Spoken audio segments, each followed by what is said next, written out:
The secret Trump group chat leaks situation just got worse, with top officials being grilled, admissions, denials, fallout, and possibly more leaked text to be released soon. Republicans are now moving to cripple the judiciary for standing in Trump's way, but we also need to break it down because it's actually a more complicated war on several fronts. The FBI just launched an anti-Tesla domestic terrorism task force, and I've also got just a good news story to keep you sane. We're talking about all that and much more on today's brand new Philip DeFranco show. You daily dive into the news, how it's being covered, and how people are reacting to it, starting with this. The fallout from this Trump Signal, secret war plans, group chat scandal just keeps getting crazier and crazier. Which, if you missed yesterday's show, a quick 20-second recap. It appears that National Security Advisor Mike Waltz accidentally added The Atlantic's editor-in-chief Jeffrey Goldberg to a Signal group chat where the vice president and top cabinet officials discuss Yemen war plans in fine detail, with Defense Secretary Pete Hegseth reportedly texting precise information about weapons packages, targets, and timing. And you've got legal experts saying the whole thing, it could constitute violations of the Espionage Act and the Federal Records Act, not to mention a breach of national security. And it's not only because Goldberg was added to the chat, but because the chat existed in the first place. Right? Classified materials are not supposed to be on private messaging platforms like Signal. And so in the wake of all this, everyone involved has been absolutely ridiculed for what's widely being slammed as egregious incompetence and carelessness. With seeing, for example, Jon Stewart taking a stab at the news on his show yesterday. You know, back in my day, if you were a journalist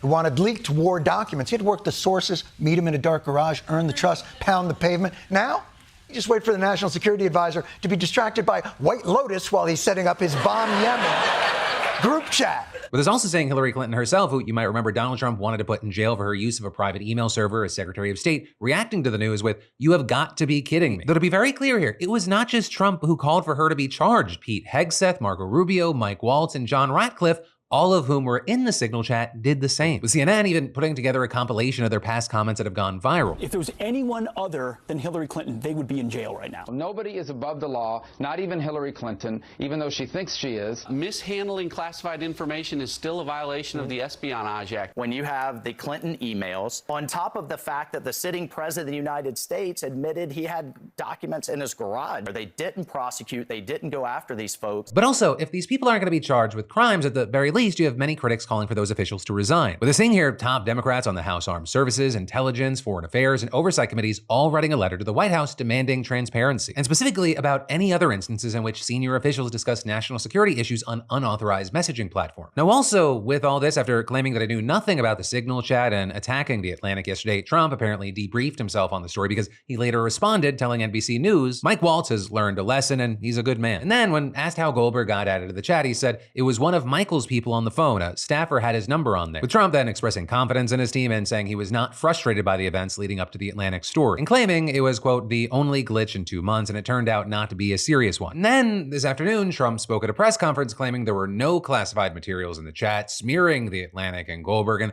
arguing that Signal is commonly used in the government. If it was up to me, everybody would be sitting in a room together. The room would have solid lead walls and a lead ceiling and a lead floor. But, you know, life doesn't always let you do that. We always want to use the best technology. This was the best technology for the moment. With also House Speaker Mike Johnson downplaying the severity of the mistake at a news briefing. They've acknowledged that there was an error and they're correcting it. And I would have asked the same thing of the Biden administration. I don't think anyone should have lost their job over that because an errant number, found its way onto a dialogue between leaders. But then interestingly, if the response from the president was kind of, no biggie, the immediate reaction from other officials has been outright denied. With, for example, White House Press Secretary Caroline Leavitt claiming that war plans were not discussed and, quote, no classified material was sent to the thread. With us also seeing Pete Hegseth calling Goldberg a deceitful and highly discredited so-called journalist who's made a profession of peddling hoaxes and then saying, Nobody was texting war plans, and that's all I have to say about that. But to be very clear, the National Security Council has confirmed the authenticity of the Signal chat, so it's unclear whether he's nitpicking the term war plans or just flatly denying reality. But either way, you had Goldberg responding to that clip on MSNBC. By the standard vernacular understanding of what war plan means, it was, at 1:45, this is going to happen. At 1:52, this is going to happen. Then this happens. Then that happens. And then we do this. And then we do that. He's telling this group. He's letting them know Probably more than they need to know. I mean, the Secretary of State, the Chief of Staff of the White House don't actually need to know which weapons packages are being deployed in what way. And so with one side saying one thing and one side saying another, a lot of people are like, hey, why don't you just settle this by releasing the full text? But notably, in an interview this morning with The Bulwark, Goldberg said that while it's possible that he comes up with a plan to publicly vet the messages in the coming days, right now, it appears he's just discussing how to handle it with his lawyers and colleagues, explaining. Just because they're irresponsible with material doesn't mean that I'm going to be irresponsible with this material. Right, and then this factual dispute was taken straight to the halls of Congress because this morning, the Senate Intelligence Committee held a previously scheduled annual hearing where intelligence officials usually just present their assessment of the global threats facing the United States. But this time, right, with the breaking news, you had Democratic lawmakers using it as an opportunity to force two of the people reportedly in the Signal chat, Director of National Intelligence Tulsi Gabbard and CIA Director John Ratcliffe, to answer for the scandal. With, for example, Senator Mark Warner grilling Gabbard about one simple question: were you in the group chat or not? Director Gabbard, did you participate in the group chat with Secretary of Defense and other Trump senior officials discussing the Yemen war plans? Senator, I don't want to get into the specifics. Ma'am, were you on? You're not going to be willing to address. So you're not, are you denying, Matt, will you answer my question, ma'am? You were not TG on this group chat?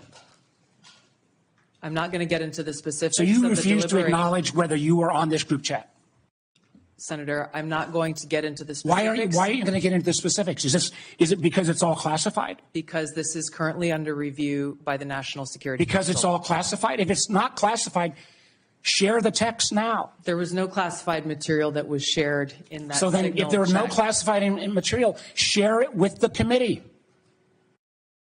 You can't have it both ways. These are important jobs. This is our national security. We then saw him jump on Ratcliffe, the CIA director, who had no problem telling Warner that he was a member of the group chat, but then he went on to defend it, saying, So that we're clear, one of the first things that happened when I was confirmed as CIA director was Signal was loaded onto my computer at the CIA, as it is for most CIA officers. That is a practice that preceded the current administration to the Biden administration. Director Ratcliffe, I understand. It is permissible to use to communicate and coordinate for work purposes, provided, Senator, that any decisions that are made are also recorded through formal channels. So my communications, to be clear, in a Signal message group were entirely permissible and lawful and did not include classified information. Well, we also saw Ratcliffe taking a beating from Senator Michael Bennet. Did you know that the president's Middle East advisor was in Moscow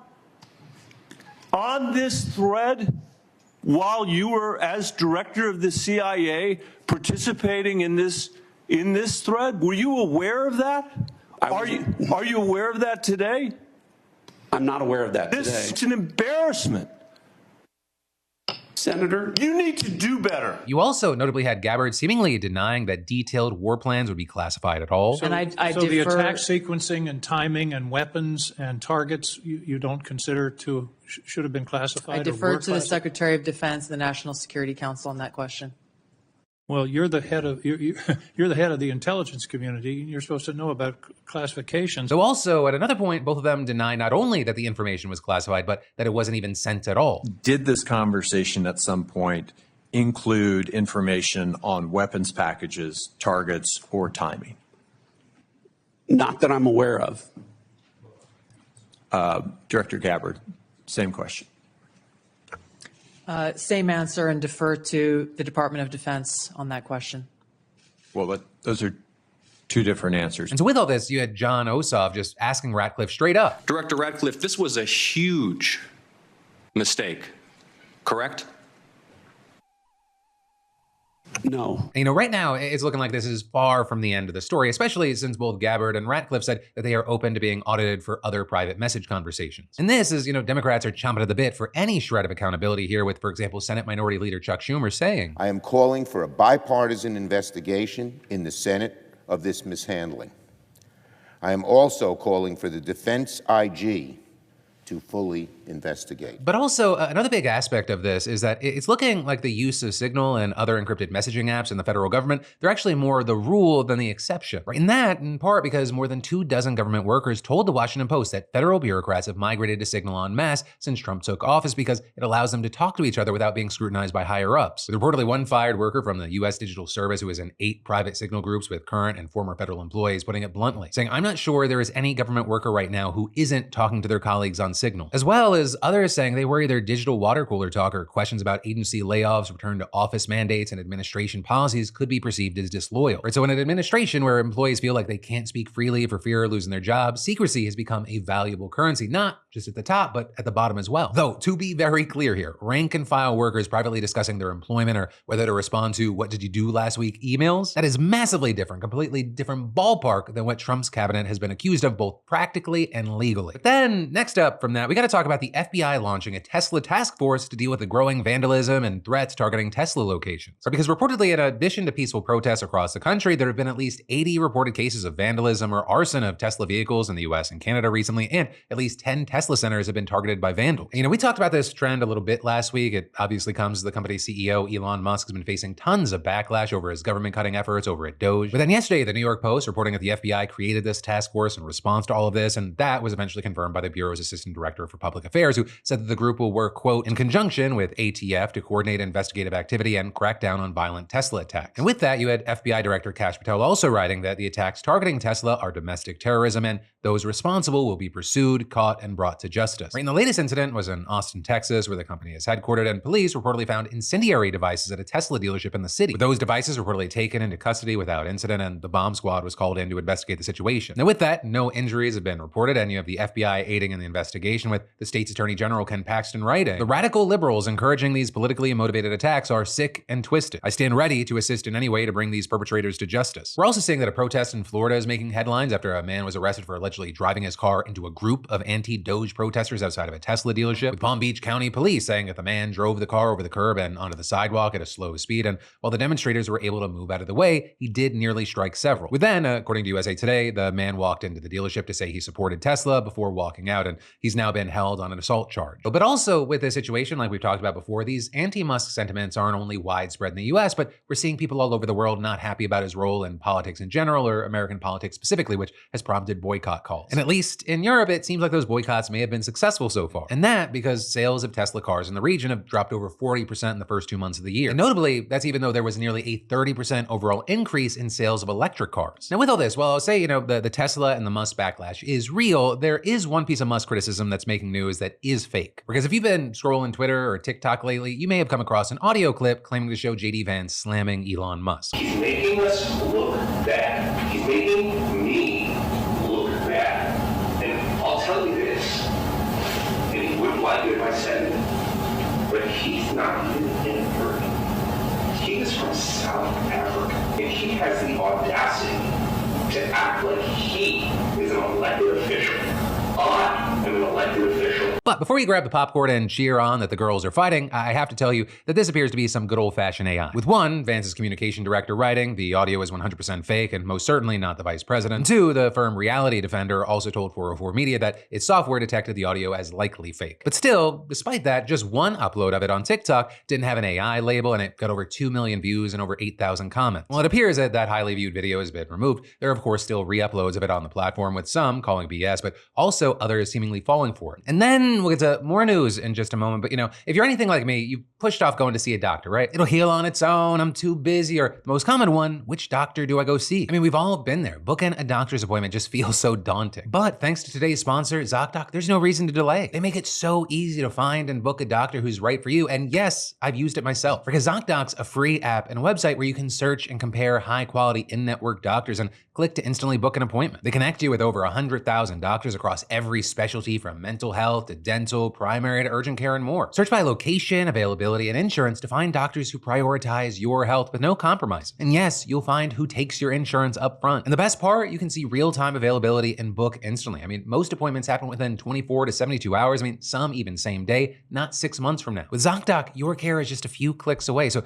stop putting off those doctor's appointments and go to ZocDoc.com/Phil or scan the QR code to find and instantly book a top-rated doctor today. That's ZocDoc.com/Phil ZocDoc.com/Phil, ZocDoc.com/Phil. But then, next up in the news, we got to talk about the statement, the Nazis got better treatment than migrants in the US are getting right now, because that is what this federal judge just said. Right? So we got to talk about why she said that, and more broadly, how the case this is about is fueling a GOP effort to rein in federal judges putting up roadblocks to Trump's agenda. And so with that, the starting point is that the Trump administration invoked the Alien Enemies Act of 1798 to deport 137 Venezuelan migrants with little or no due process, accusing them of being gang members, criminals, and terrorists without identifying these individuals or providing evidence. And this is, they didn't send them back to their home country, but instead to a prison in El Salvador where they're being forced to work. Right? And while that was happening, U.S. District Judge James Boasberg issued a temporary restraining order to halt the deportations, with a big legal concern there, besides lack of evidence and due process, being that the deportation power claimed under the Alien Enemies Act is for times of war. But there, you had the White House arguing that the arrival of dozens of gang members to the U.S. constitutes a state-sponsored invasion or predatory incursion that justifies the law's use without Congress declaring war. Though notably, with that, a recent U.S. intelligence assessment recently contradicted Trump's claim that this gang is committing crimes in the U.S. at the direction of the Venezuelan government. But in any case, the planes were already in the air, and the administration seemingly ignored the judge's verbal instruction to have the flights turned around, with it later claiming it hadn't truly defied the judge because his written decision didn't also specify that planes should be sent back, but then also claiming that the judge lacked the authority in the first place. But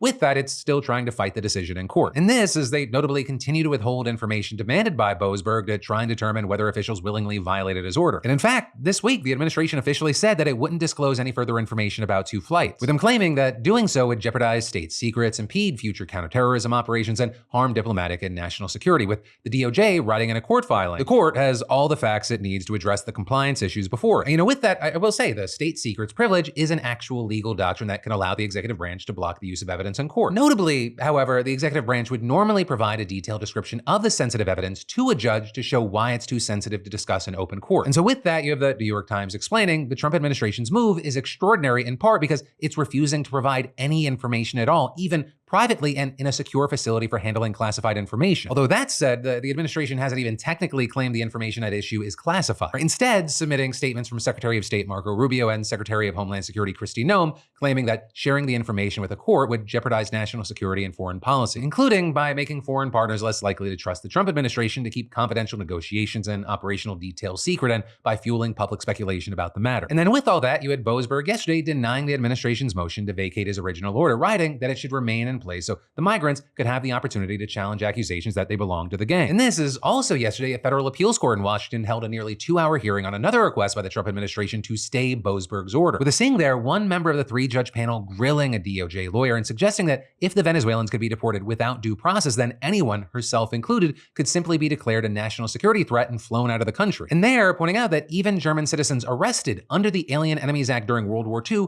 had the opportunity to argue in hearings that the law didn't apply to them, and saying Nazis got better treatment under the Alien Enemies Act. But then, on the other hand, one of the other judges questioned whether the case was in Boasberg's jurisdiction, by suggesting that if migrants want to challenge their removal, they should do so in Texas where they're being held. And this is the 3rd judge reportedly said almost nothing at the hearing, so we're gonna have to wait to see what their decision is and how this will ultimately end up. But in the meantime, right, this whole case has been at the center of conservative outrage over the judicial branch's power, because as you've seen, Trump, Elon Musk, and some hardline conservatives in Congress have been pushing to impeach judges who block the administration's agenda. And Republicans in the House have actually already introduced articles of impeachment against certain judges, most notably Boasberg. Though with that, as of now at least, it seems extremely unlikely impeaching him or any other judge would win enough Republican support to reach a majority in the House. And in fact, some have already spoken out against the idea of impeaching judges because of their decisions. For example, Don Bacon of Nebraska telling NBC News, if you don't like it, appeal it. That's been our tradition since 1789. And then, of course, with that, even if a judge was impeached, 67 votes would be needed for convictions in the Senate, where Republicans only have a 53 to 47 majority. And so with that being the reality of the numbers, Republicans have been exploring other options to crack down on what it sees as a rogue judiciary. So next week, for example, the House Judiciary Committee will hold hearings on what committee chair Jim Jordan characterized as activist judges who are blocking Trump's agenda, including Boasberg. And then you have Republicans reportedly discussing cutting off funding for the federal district court in Washington and other lower courts, and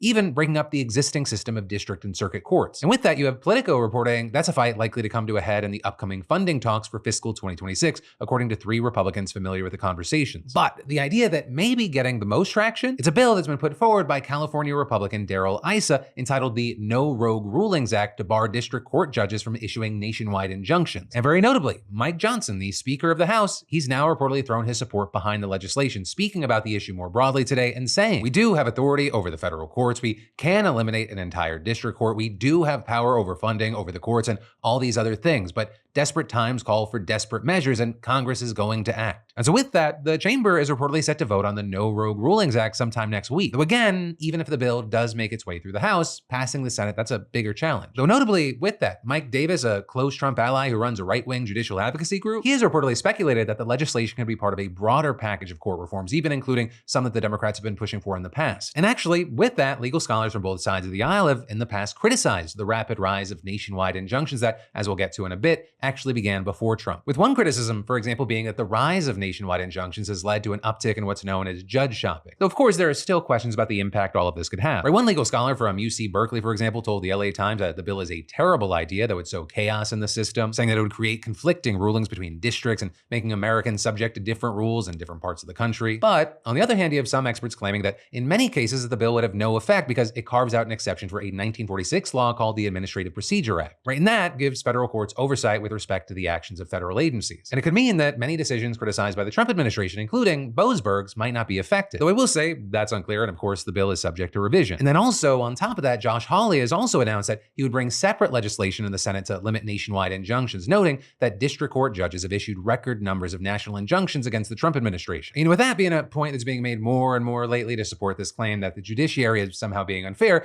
we should talk about why it can be misleading. Because first off, yes, it is absolutely true that the courts have blocked Trump's agenda more than any other president. But notably, when district courts issued 12 rulings halting Obama's policies, that was also a record at the time. And so now you have the likes of Steve Vladeck, a Georgetown law professor who consistently cautioned about the increased use of nationwide injunctions, saying there's a completely shameless amount of hypocrisy right now about the issue. Or with him pointing to the fact that these same people now decrying out-of-control district courts celebrated their rulings against Biden. And then of course, on the flip side, Democrats who criticize those rulings against Obama or Biden aren't complaining about them now. Though, to be very clear, the attacks against the judiciary that we're seeing from Republicans are on a whole new another level. Now with that, they may say that those attacks are justified because Trump hasn't just surpassed Obama's record, he's absolutely obliterated. Or compared to the unprecedented 12 nationwide injunctions against Obama over 2 terms, there were 64 against Trump just in his first term. And already at least 15 have been issued against his second term policies. And so that was reportedly a point made by Issa when he presented his bill to the Judiciary Committee with a chart showing the number of injunctions faced by each president. But of course, as many were quick to point out, maybe the reason it's happening so much under Trump is because he's doing so many more things that might be illegal. With the same, for example, Democrat Jamie Raskin saying, the implication of this chart is that somehow the courts have done something wrong rather than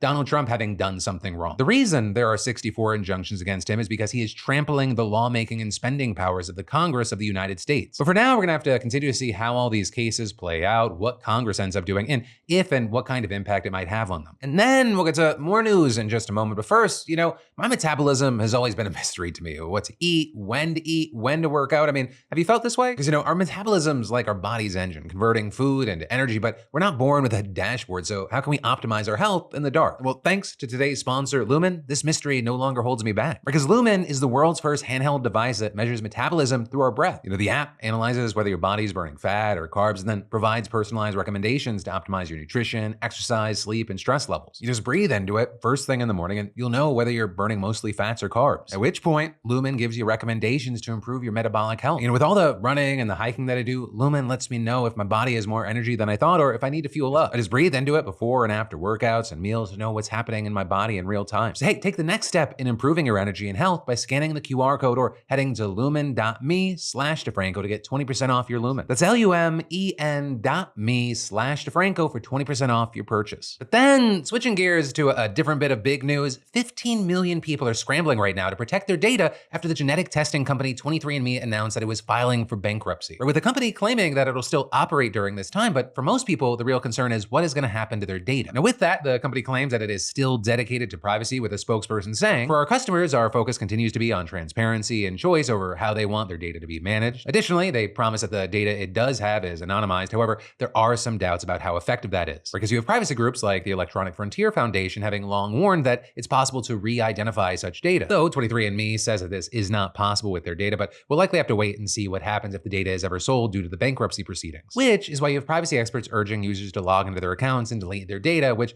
23andMe offers. Although I will say even with that, the company claims they still retain some data. We just don't know what. 23andMe going bankrupt, it's not the most surprising when you look at their business model, or they have serious issues getting repeat customers, with most of the 15 million users just being one and done. That's a pretty hard model to sustain a business. And instead, they've relied on selling anonymized customer data to medical research firms, with 80% of customers agreeing to have this done. But also, on top of that, the leadership has had a major falling out over the last few few months. The CEO, Ann Wojcicki, had wanted to buy out all the shares of the company herself, but the board didn't like that and they resigned en masse. They also didn't like that Wojcicki had promised to reveal a plan for how to move the company forward for months, but never actually produced one. And now, as of today, Wojcicki herself has also resigned. And so, all of this has meant that the stock price has steadily plummeted ever since they went public in 2021. But at the time, they peaked at like $300 a share, whereas now the stocks are worth 99% less at under $1. And so it's widely expected that 23andMe will be out of business by next year unless bankruptcy proceedings can slow that down by restructuring the company. But then, next up for your daily dose of good news, I'd like you to meet Sebastian. So Sebastian is 21 years old, and for his entire life, he has struggled with chronic pain from debilitating sickle cell anemia, which if you don't know what sickle cell is, it's an inherited blood disorder that in the US most commonly affects people of African, Mediterranean, and Middle Eastern descent. It can cause a range of symptoms, including blood clots and strokes, and it can even cut 20 years off your life. And it's caused by inheriting defective copies of a hemoglobin gene, causing red blood cells in the body to be misshapen, which limits the cell's ability to carry oxygen. And because they're misshapen, the blood cells are more prone to clump together and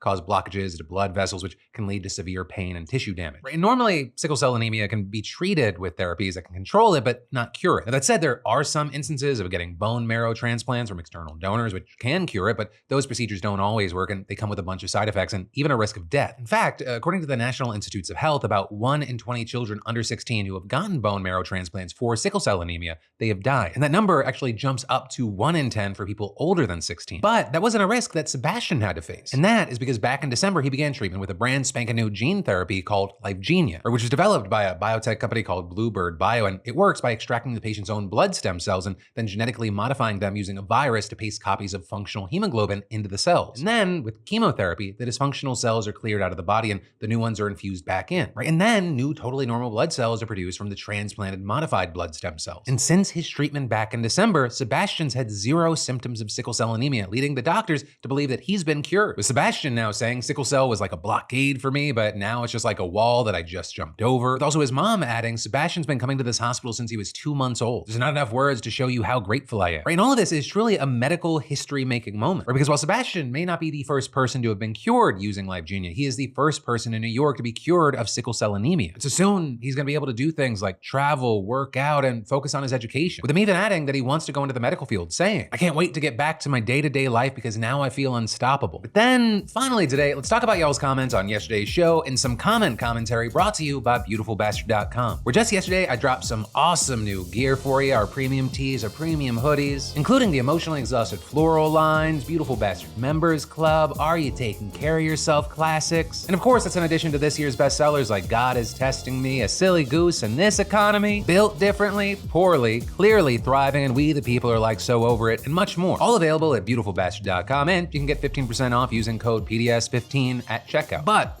that said, diving into those comments yesterday, there was understandably a lot of conversation around the group chat story. Cryo saying, damn, I thought they were going to deny the chat leak. And this is you had a lot of people wondering why Goldberg left. With Blitzer saying, man, if I was that journalist, I don't think I would have left. I would have just waited until they'd noticed. With some of you also comparing your own group chat experiences, saying things like, I've been in group chats where somebody adds someone by accident and that person gets removed at lightning speed and it's not even about anything important. And adding, they didn't notice when he got there, they didn't notice when he left, and they didn't notice he'd been there at all until he reported on it. That's genuinely insane and begs the question of how often this must be happening for it to go unnoticed this time, and who else has gotten in there before and just never told anyone. Though regarding them not noticing if he left, we don't know that for sure. I mean, just this morning we started seeing reports like NPR's Tom Bowman. He reportedly learned that a Pentagon-wide email went out 1 week ago warning about the vulnerability of using the messaging app Signal. With the email beginning, a vulnerability has been identified in the Signal Messenger app, right? And that is the same app that was being used. With the whole situation being so ridiculous, you had top comments like, the group chat story is bananas. We are so far beyond parody, it's insane. Though there I found myself more agreeing with Xylospring, who responded, we are a poorly written fan fiction. Like, the whole situation is so ridiculous and stupid.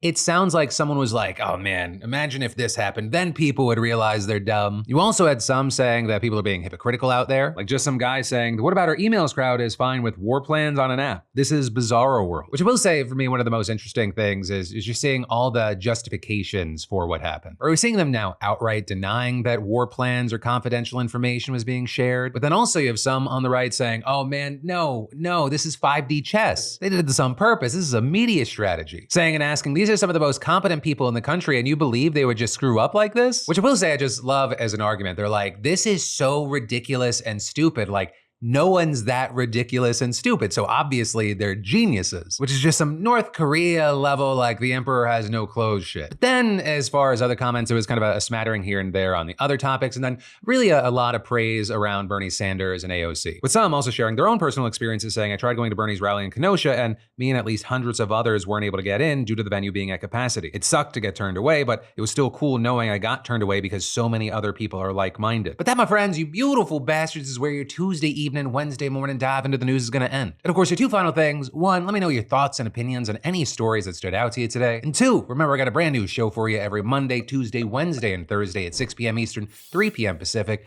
Thank you for watching. I love yo faces, and I'll see you right back here tomorrow.